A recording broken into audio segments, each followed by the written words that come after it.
যারা দেখতেছেন দেশ বিদেশ থেকে। আরেকটা বাইকের লাগু পেয়েছি একই রাস্তায়। এই আপনাদের এই রাস্তায় প্রতি বছর কি পানি উঠে? প্রতি বছর একারে বছরকে বছর মানে এখানে পানিবন্দী হয়ে আছে কত মানুষ? 210,000 তো একবারে পুরা এই মহল্লা তৈব এই মহল্লায় 210,000 হবে। হবে। যাক, আপনাদের ছেলে মেয়ে স্কুলে আসা যাওয়া স্কুলে যাওয়ার কোনো সুযোগই নাই। যাইতে আইতে আমরা যাইতে লুঙ্গি একান গামছা একান হিন্দি আবার গামছা হিন্দি বাইক ঢুকি। এইভাবে মানে প্রতি বছরকে বছর আমরা এইভাবে প্রশাসনের উপরে আমাদের এটা মানে আবেদন করতেছি, মানে আমাদের এই রোডটা দেখার জন্য। আপনি কি স্কুলে যেতে পারেন? না, স্কুলে যেতে আমাদের ব্যাগ বই খাতা সব ভিজে যায়। আরো একটা ছোট বাচ্চাকে প্রশ্ন করতেছি পরিস্থিতি নিয়ে। তুমি কি স্কুলে পড়ো? জি, কোন ক্লাসে পড়ি। তুমি কি স্কুলে যাইতে পারো এই রাস্তা দিয়ে? না, ভিজে যাই।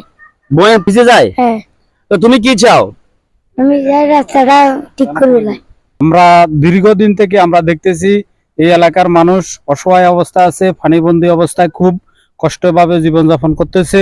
আমাদের এই এলাকার এটা দেখার মতো আসলে কেউ নেই।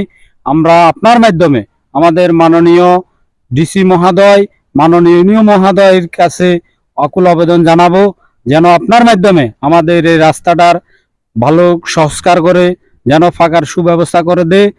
আমি নিউজ করছি, আমি নোয়াখালীর শাকিব খান, ইমরানুল ইসলাম। আসসালামু আলাইকুম রহমতুল্লাহি ওয়া বারাকাতুহু।